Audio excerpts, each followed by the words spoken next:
Right. What would that pottery be like without going in the kiln? Exactly. It would be useless. Exactly. Right? You couldn't put water in it or anything. It wouldn't be solid. It wouldn't be strong.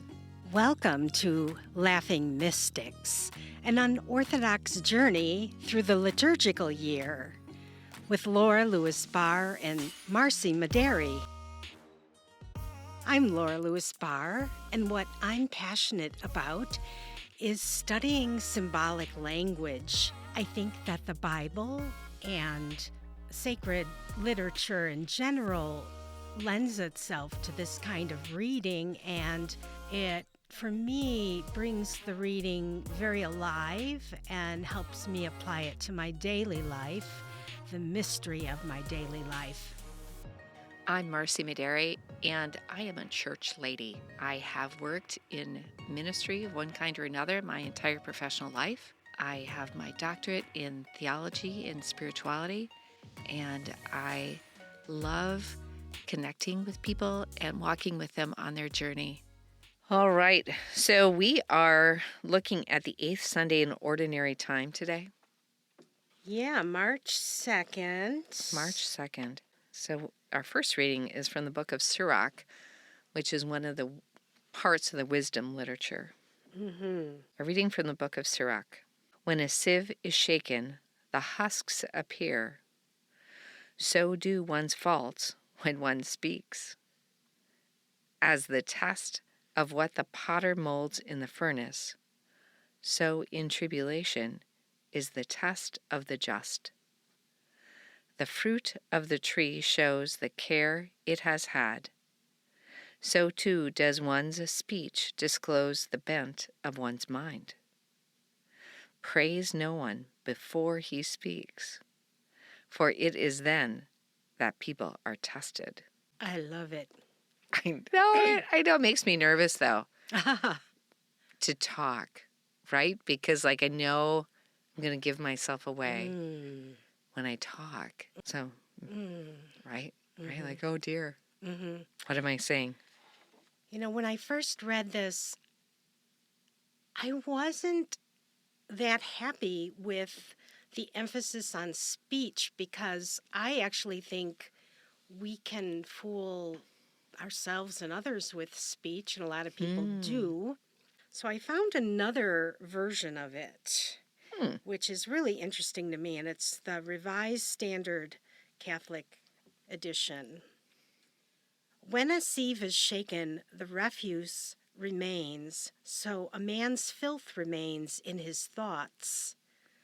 The kiln tests the potter's vessels, so the test of a man is in his reasoning. So they talk about reasoning and thoughts in this version, which to me feels more like, I just like that better. I think for me that's kind of getting to the core.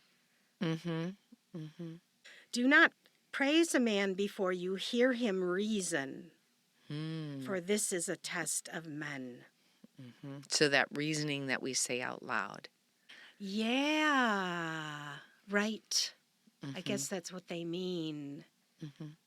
And I also read that the book of Sirach is the longest extant wisdom book from antiquity. The longest. Wow. And it was written between 196 and 175 BCE. Right. I love it. Right. So it's a book of prophets or of prophetic messages, right? Of good ideas. I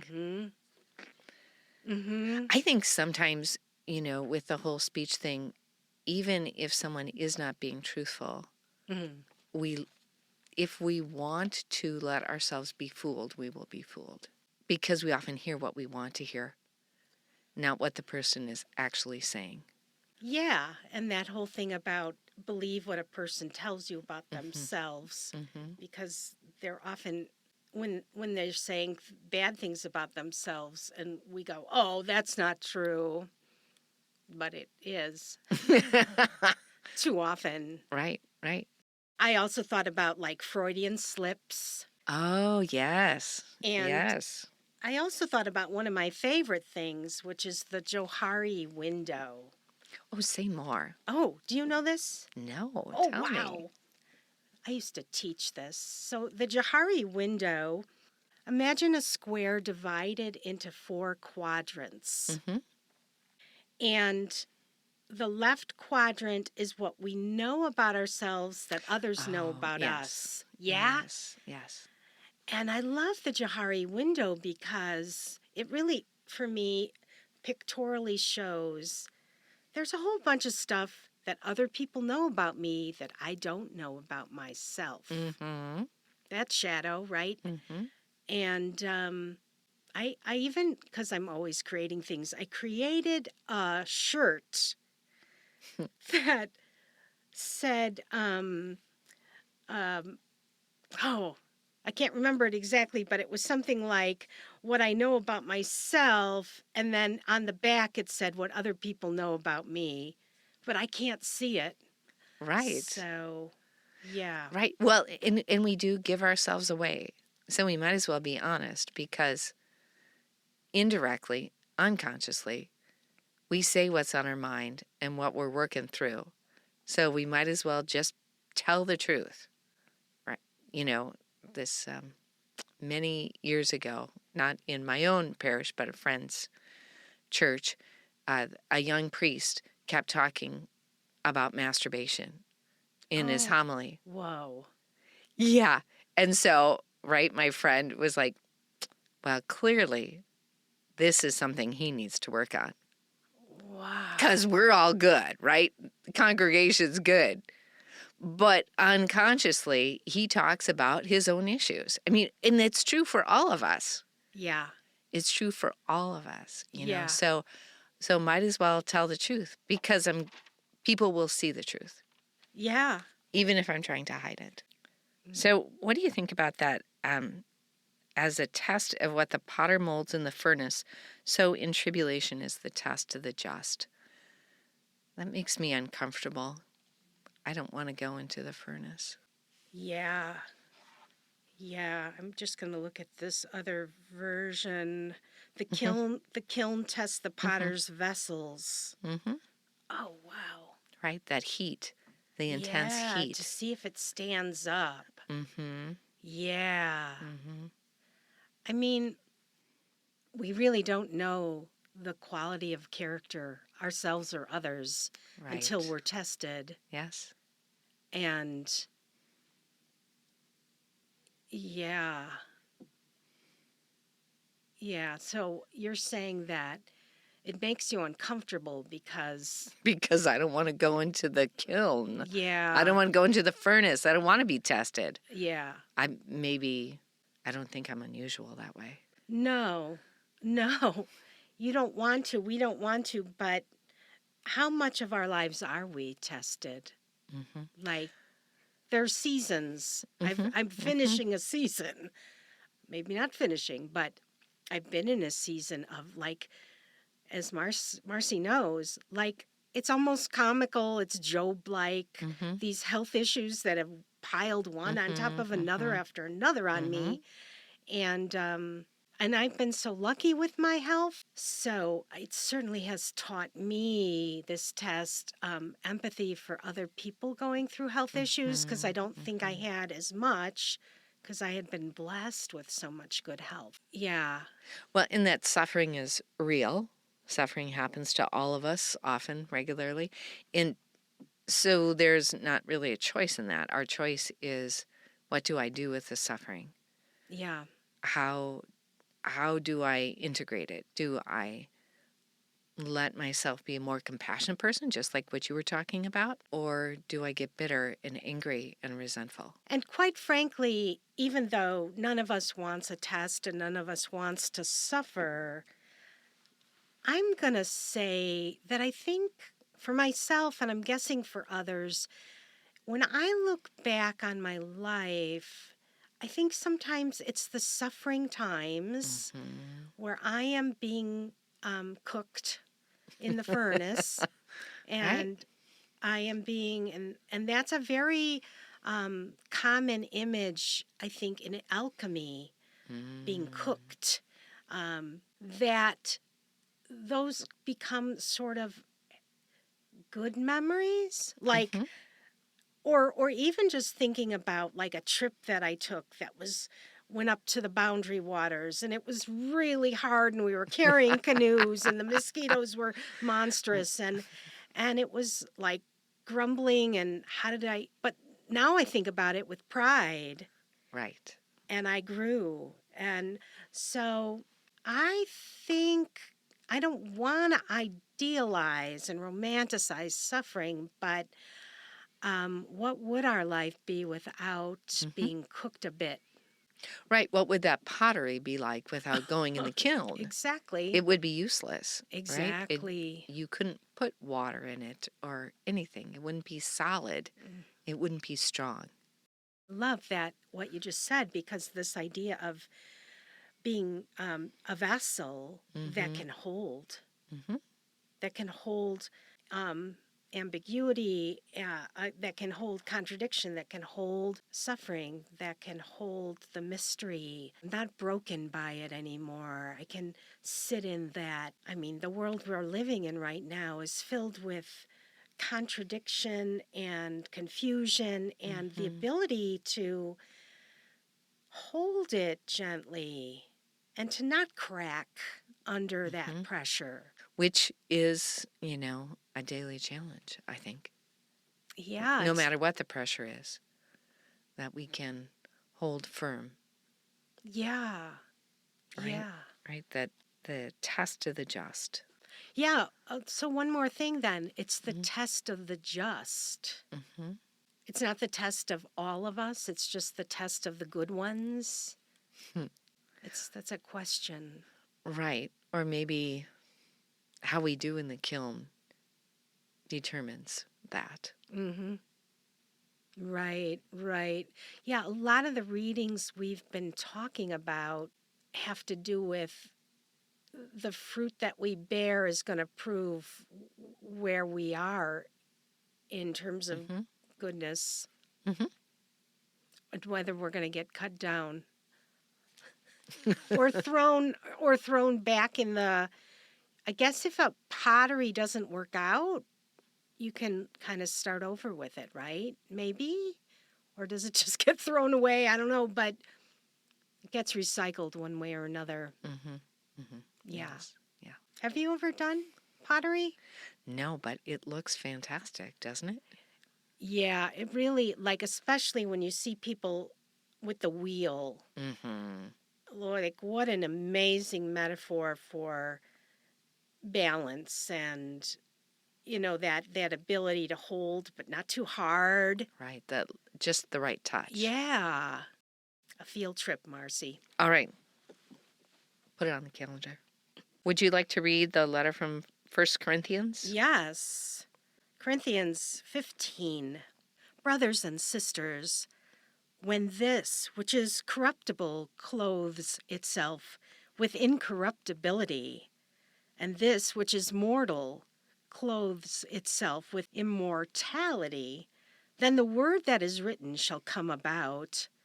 Death is swallowed up in victory. Where, O death, is your victory? Where, O death, is your sting? The sting of death is sin, and the power of sin is the law. But thanks be to God who gives us the victory through our Lord Jesus Christ. Therefore, my beloved brothers and sisters, be firm, steadfast, always fully devoted to the work of the Lord, knowing that in the Lord your labor is not in vain. Amen. So that being firm and steadfast makes me think of being in the kiln, Aha, right? yeah, I just appreciate that connection. yeah. Something I think it's important to say for the listener that death is swallowed up in victory. Where, O death, is your victory? Where, O death, is your sting? Is in italics Mm.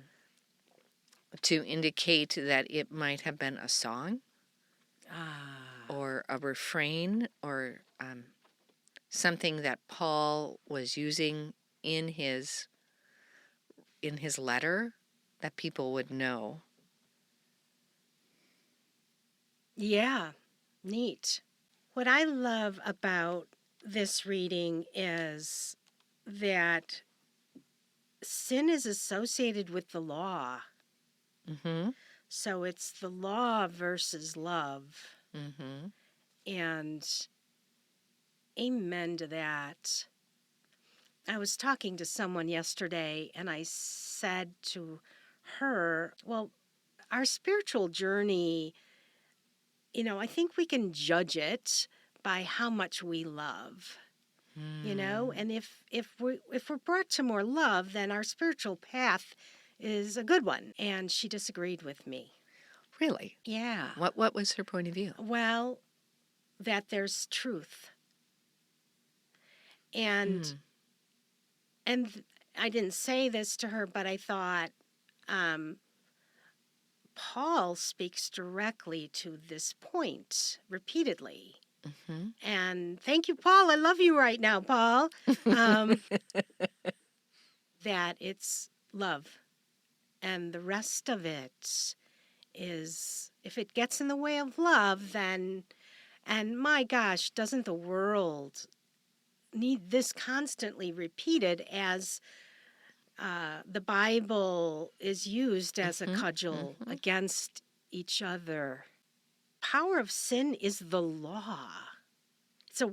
Another weird kind of, well, not I won't say weird, but I just the way it's translated or written is, It's striking.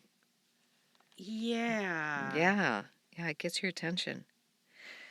But listening to you makes me think of that question, would you rather be right or would you rather be in a relationship? You know? Mm, And how many times people, including myself, choose to be right rather than in relationship. yeah. Because being right can be really lonely because I'm right and everybody else is wrong. Yeah. And the arrogance in that. It has to provide some sort of psychological comfort to pay Mm-hmm. such a high price. And the comfort is, Mm-hmm. the world is secure because I know what's right. And I'm Mm-hmm. sure for Paul and his contemporaries, Paul's changing the rules of the game. Mm-hmm. It must have been incredibly disorienting Right. for everyone. Where all of a sudden what's right is what is loving and what is compassionate. That's what's right. As opposed to this law that they had Mm-hmm. been spending so much time trying to serve. Mm-hmm. Mm-hmm. Yeah. He is also playing with the material. He spends a lot of time, it seems, as I'm reading Paul lately, contrasting what is material versus what is spiritual, Mm-hmm. and not making one better than the other. So, Although during Paul's lifetime, I mean, everybody thought Jesus was coming back like tomorrow. mm-hmm, The second coming was very soon. And so that's reflected in some of Paul's writings, when Paul talks about don't get married. Well, because everybody thought Jesus was coming right back, so don't bother. right. And we have a different perspective. But that play of what's now and what's yet to come, and our belief and hope in that second coming, clothes today, right? What is mortal clothes itself with immorality. I did the same thing. Immortality. I did the same thing. That's a big difference, right? Immortality, right? Right. That foreverness clothes today and puts today in perspective. And now I read this as what we've talked about before, the kingdom of heaven is now.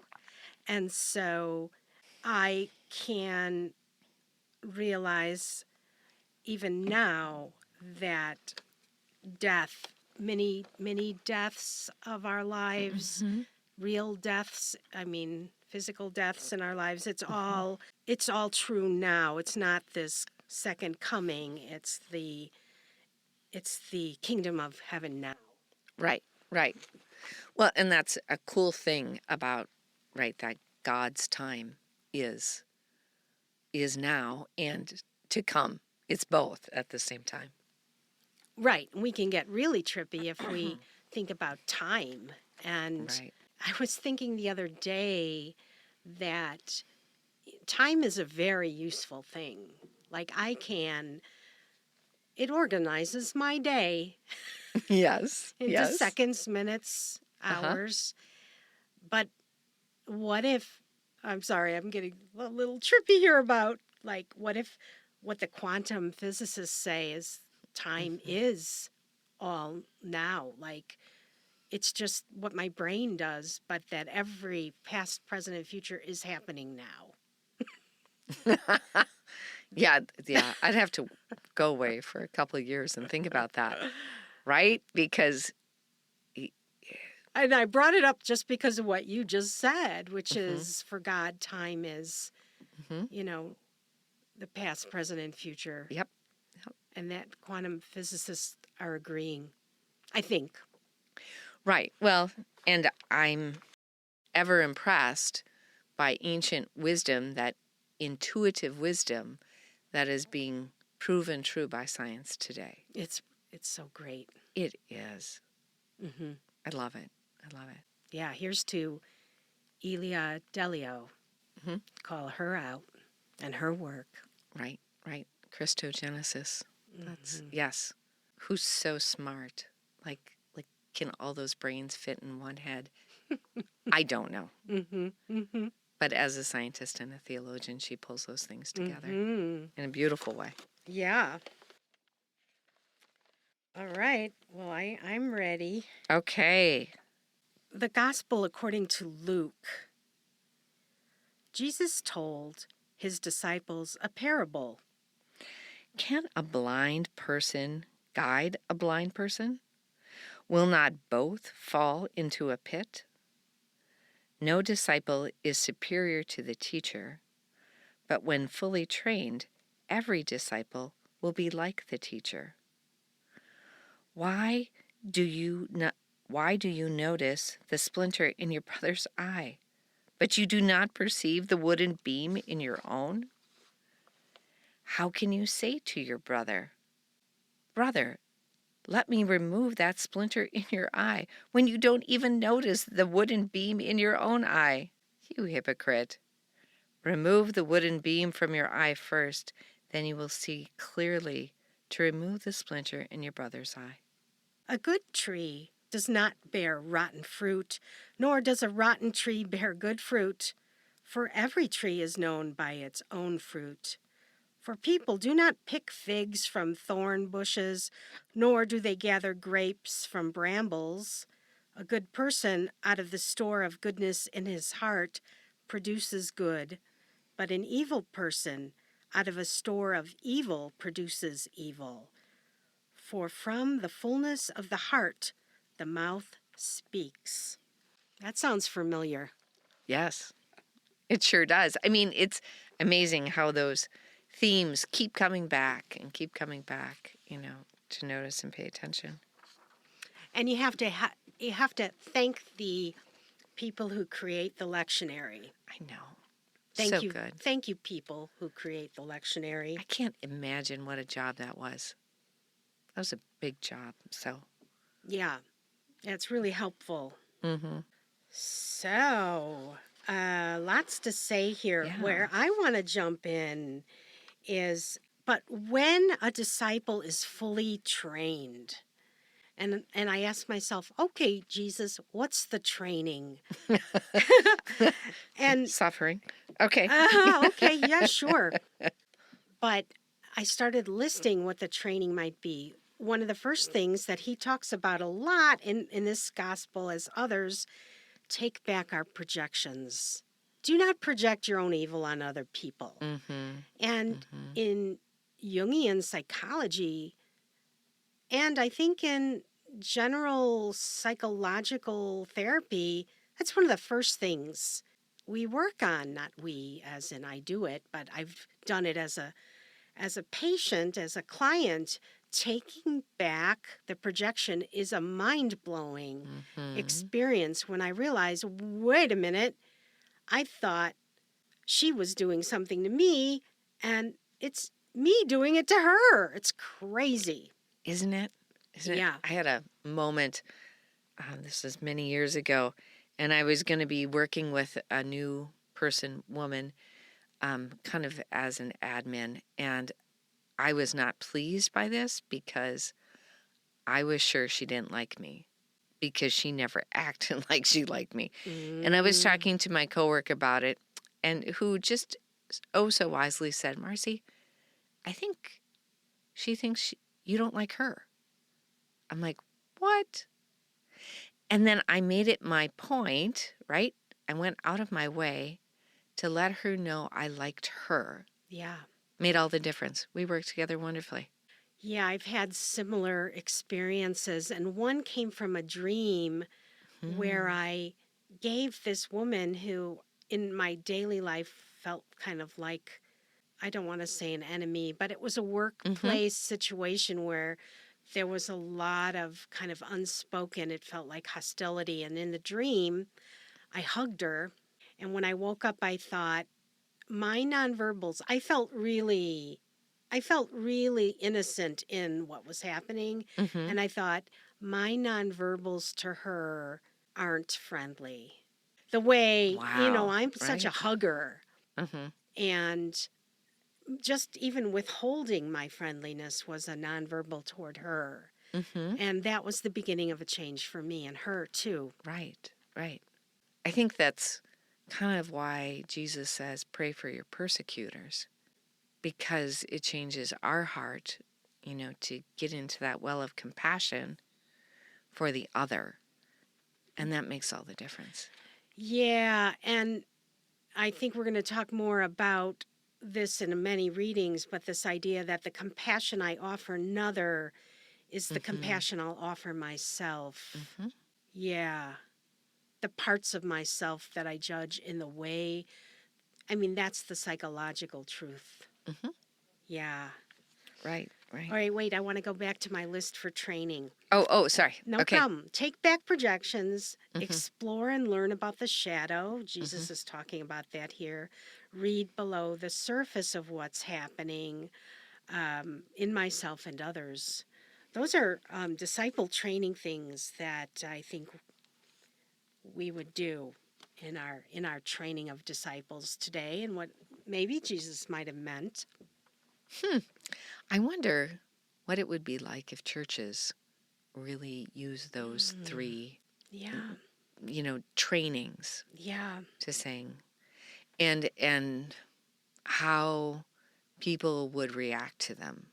Yeah. It's been a passion of mine. I used to teach communication, a lot of communication classes, and like even the simple using an I statement, which I remember when I learned that one, that was like mind blowing that I can have a conflict in a way that is nonviolent, that is vulnerable. I can share my needs that way. And why aren't we teaching this in school, like as a main thing, if not church? Of course, church too. Right. So I own my own feelings. Yes. I own my own experience, and I don't put that on others. Yes. And it makes all the difference in listening too. If I listen to someone say, wow, I was really sad, as opposed to we were sad or you were sad. And I'm like, well, you don't know how I felt. You own your own feelings. Yeah, these things might feel small, but in a group situation, they can make a group feel safe. And then when a group feels safe and everyone feels safe, I feel safe, then conflicts get resolved in ways that are creative and transformative instead of isolating and building walls. Words matter. Words matter. Well, back to the first reading. Yeah. Okay. Can we go to the splinter? Yeah, man. I love this because The irony of it just makes me laugh, Oh, yeah. right? Like, and the ridiculousness of it just makes me laugh when I think about myself, right? When I think about, wow, what's the wooden beam in my own eye? And why am I so obsessed with the splinter in somebody else's eye? Yeah. And if I do start to get obsessed with the splinter in somebody else's eye, well, then I better check in about my wooden beam. Yeah, it's a classic Mm-hmm. psychological truth that when I'm obsessed with somebody else, I'm not dealing with my own stuff. Jesus was such an amazing psychoanalyst. His Mm-hmm. insights into the truth of how the mind works Mm. really, well, I mean, that was part of why his words were recorded and, or, remembered. And why lives were changed. Yes. If Yes. people's lives weren't changed, we wouldn't remember Jesus. Right. And lives are continued to Mm-hmm. be changed. The problem is this splinter beam saying is very popular. It's so, like we've said before, it's so Mm-hmm. popular we forget. Like, I think one way to remember this is every single time I'm angry at somebody else, it's about me. Every single time I'm angry about someone else, it's about me. What if Mm-hmm. what if we really lived that? Mm-hmm. It's hard. That's hard for me to even get my head around. Maybe I'll edit that out. I mean, is that really true, Laura? Is that really true?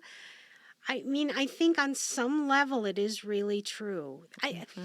We'll separate righteous anger about injustice. We'll push that aside. That's Mm-hmm. different. But righteous anger about injustice feels differently than that obsessional, angry, kind of Mm-hmm. out of Mm-hmm. control hijack of my brain. Mm-hmm. That's qualitatively different, right? Right, right. And it's the noticing it. Well, in the projections, part of that discipleship training, um, is like, eh, I mean, how many times does someone get irritated because another person's messy when they themselves are messy? You Yeah, know, you know. So our irritations, which, and I think that's a good distinction between just anger. Our irritations can point us to our own work. for sure. Makes me crazy when people drive this way. Well, am I driving that way? How am I driving? Yeah, yeah. I think in the past I get really triggered by ambition in other people. And Marci, you know that that's a big part of my personality that apparently I am not completely comfortable with. Mm-hmm. Mm-hmm. And Jung said, Freud might have said this too, that projection is the only way we get to know who we are. Crazy. Yeah, it's like a function of the psyche to throw out an image of something. And projection doesn't only work in the negative, right? So Hmm. when I fall in love with someone, when I admire a celebrity, I am projecting my gold, my goodness onto them. Mm-hmm. And let's take that back too. And in some ways, I can only appreciate someone else to the extent that I have what they have in me. I think it's a truism. Well, and just to sort out that difference between lust and love, right? I Mm. think lust is super projection, Mm. when I'm initially attracted to someone. I put my hopes and dreams on them. And when I move to love, those fall away and I can see the person for who they are Yeah, and appreciate their beauty as well as their quirkiness. right. I I had such a crush, I still do, on George Clooney. Just like He's a cutie. he just did I that for get it. me. I get it. But it wasn't just his look. I realized later that he was holding for me, he always would play this sort of shadowy, rascally, like bad boy, Mm-hmm. like the con artist. Mm-hmm. And I realized that that was part of me Mm-hmm. that he was holding for me. I think. Hmm. I don't know. I'm going to probably cut that out. But like is attracted to like. I mean, we are Mm. attracted to Mm. something in ourselves. Well, we haven't talked about the good tree. Yeah, there's so much to talk I about. know, 3 distinct sections in this gospel. You know, that bearer of good fruit, Yeah. right? Yeah, it feels like either the lectionary puts in the same, no, it wouldn't put in the same reading more than once, because it No. feels like I've heard this before. Maybe it was in an Old Testament reading. No, Jesus comes back to this image frequently, Ah, often, got it. right? Like about the tree being cut down. Yeah. That doesn't produce good fruit. Right. So this is a perennial theme for Jesus. Mm-hmm. And clearly something that we need to hear. Something I need to hear. And I've often used this actually as a test, as a measure in my life when things are confusing or somebody's saying something and I feel confused by it.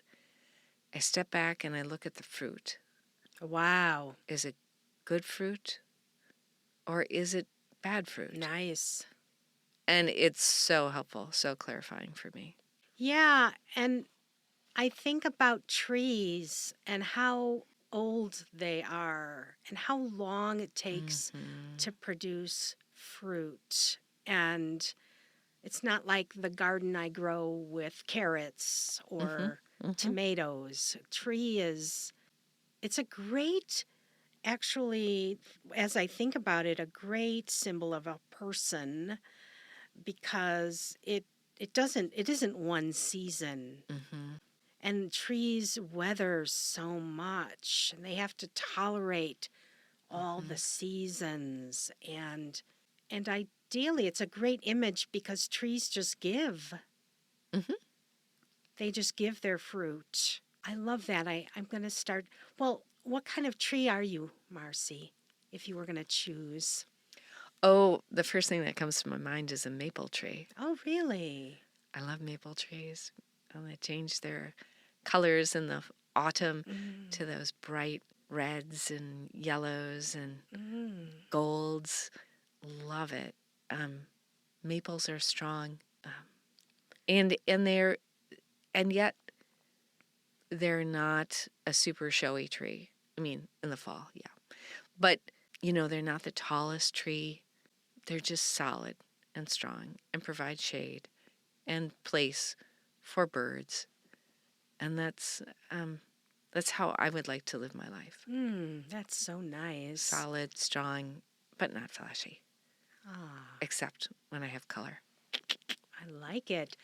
How about you? Well, I just want to say we have a version of a maple in our yard that is 3 stories tall, and it feeds talk about the fruit, it feeds squirrels. So many squirrels love those little things. The thing that came to my mind was just, the classic apple tree. Nice. I love apples, and I see them as such well, there's a lot to say about apples. I would like to think that I could be an apple tree that just had a lot of apples that people could pick. Well, you are incredibly creative, right? And that creativity, that fruit of all those apples, I see it. I see it. Thank you. And the sweet smell of apple blossoms in the spring. Thank you for joining us with these laughing mystics and these laughing moments. Look forward to talking to you next week.